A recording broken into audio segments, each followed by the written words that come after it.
No one likes people talking about music, only animation, which is why The Night Butterfly did good.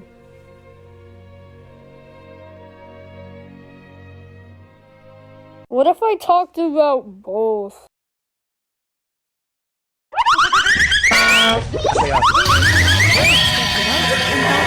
Gorillaz. That thing that exists, you know that thing?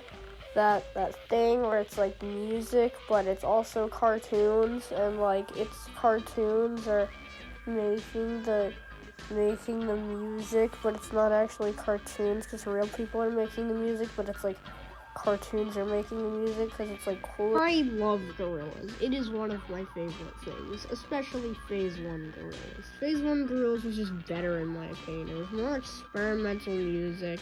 The art style was better.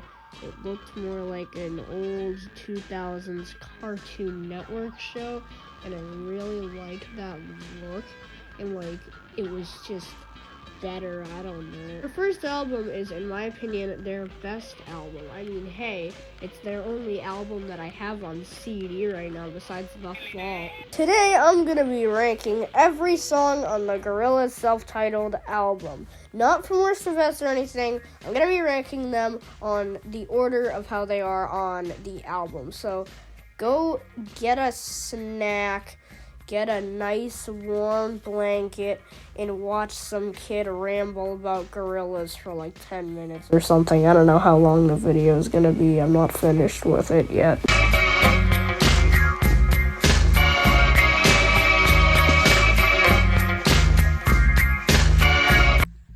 Starting off with Rehash. It's the first song on the album, and oh boy are we starting off strong. This is a banger. I mean, it's not peak music. This is an elevator going up, but it's a really cool and underrated song about drugstores and money, I think.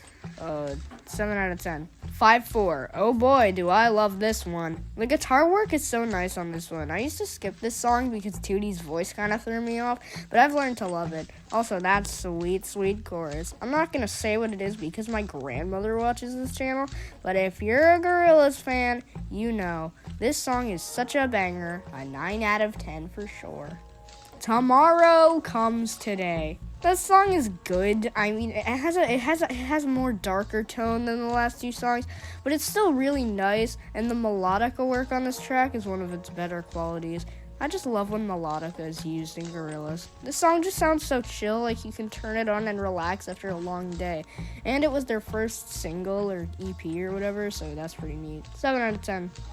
New Genius. Take the darker tone of the last track and double it times 11. Yes, double it times 11. You have 22 times more darkness. This song sounds so dark and mysterious, and so are the lyrics. Also, kind of a good track to chill to, but I feel like it gives off more mysterious and creepy vibes than Tomorrow Comes Today. A great song that I would never skip. 8 out of 10. Clint Eastwood. Here is where it gets Clint East good. One of the best in this album. It sounds so chill and mysterious at the same time, almost like New Genius and Tomorrow Comes Today, but with more rock and hip-hop elements. Speaking of hip-hop, Del the Funky Homo Sapien is amazing with his verses. I'd argue his rap parts are the best parts of this track, period. This song also led me to his solo stuff like If You Must, Mr. Dabalina, Why You Wanna Get Funky With Me, and of course, Deltron 3030. The drums on this track are also notable for just sounding good. This is a classic in the Gorillaz fandom, and I feel like every Gorillaz fan knows it, so definitely a 9 out of 10. Man Research. Okay, I have a lot to say about this one. And you might disagree with me a bit here, but this is all my opinion.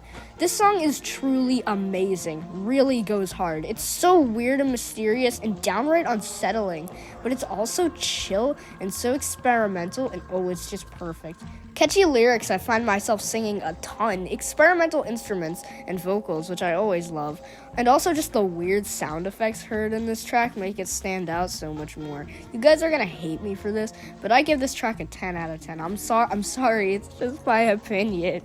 Punk. Basically, kind of a parody of punk rock, I guess. Nothing really that special, just a fast-paced rock track with really loud vocals. That doesn't stop it from being insanely catchy, though. Sometimes I sing this song without even knowing the damn lyrics, so I make up my own. This song is pretty short, but still good to rock out to. 7 out of 10. Sound check. This song is pretty chill. The build-up in the beginning is really nice, and then it hits with those epic turntables and stuff. A really nice track, but there's not much to say about it, really. A nice vibe overall, though. 7 out of 10. Double bass. A pretty cool instrumental track. The guitar solo on this one is really nice, and the bass is pretty epic. Definitely unique compared to some of the other tracks on this album. Also, I like how in the middle, Damon Albarn, just like, in the middle of the song, the instrumental just stops, and Damon Albarn is just like, all of which makes me anxious, at times unbearably so. That's what he says. And it really adds to the song for me. Not too much to say about it, just like the last one. Kind of a nice interlude in a way. 7 out of 10. Again. Rock the House, a fully Dell-driven song. No vocals from 2D whatsoever, and I'm okay with it. At first, that kind of made me not want much to do with this track, but I learned to love it.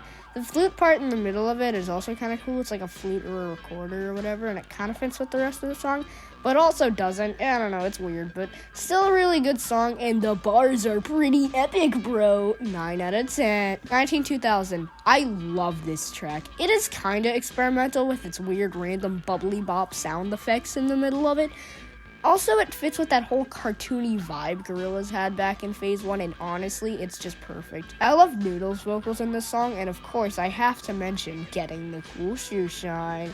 Also, there's 3D models in the music video! What? 10 out of 10. Latin Simone. This song is interesting because there's no vocals from 2D, unless you count the English version, but this song is entirely in Spanish, and I think this Spanish version is a bit better than the English one. I don't know. That's just me, but this song sounds kind of dark and gloomy, but also chill, and it honestly just sounds awesome. This is just the definition of a cool sounding song. An 8 out of 10 for sure. Just a good song overall, you know. Starshine. This track is far more lackluster than the others on this album. There's like these lo-fi drums and guitar, while Damon sounds like he has a sore throat while on the vocals. However, this song does hold a special place in my heart, as it is the song that got me into their more experimental side and got me to discover songs by this band that weren't Clint Eastwood Feel-Good Inc. or Rhinestone Eyes. Nothing too great, but still a lonely, depressed-sounding song from start to finish. Slow Country. I like this one. Not much to say about it. It's okay. The vocals are quite catchy, and the keyboard parts on this are nice, but there's not much to say about here I can really talk about besides, like, it's alright. 5 out of 10. Just M1A1. This one's complicated. This was originally a 4 out of 10 on my list simply due to the long, annoying intro, but then I started to look past that and really listen to the song, and I love it. The song itself is really awesome. It's fast-paced rock, almost like punk, but less screaming, and I'm all for it. Just something to rock out to. 8 out of 10 for sure. I'm sorry, I think that's kind of a controversial opinion, but Dracula. A cool sounding song, kind of dark and mysterious like a few others on this album, but there's not much to say here. 5 out of 10, sure. It's not that great, but it's still enjoyable. Left Hand Suzuki Method, a sick song.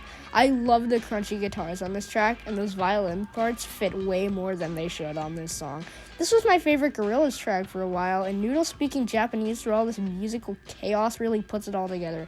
8 out of 10. This song is awesome. Clint Eastwood Remix. This one is pretty nice, great for like a dance party, but not much else to say about it. Just a cool kind of reggae reworking of Clint Eastwood, but it ain't like a Come Home level remixing, so it's a 6 out of 10.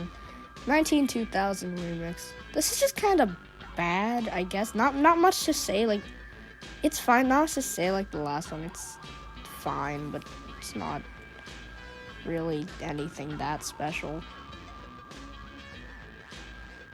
So that was my Gorillaz self-titled album ranking / review thing. Sorry if there's background noise. The TV's on and my family are playing games right now in the other room. But, so, yeah, I would give this album a 9 out of 10 overall. It's a pretty good, it's my favorite Gorillaz album, so, yeah, that's that. So, yeah, I'm just gonna end it here. I hope you enjoyed it. the video's a bit rough around the edges, and I'll admit some parts are just kind of bad, but I really put a lot of work into this, and I really hope that you enjoy it a little bit. So yeah, I'll see you on the next one.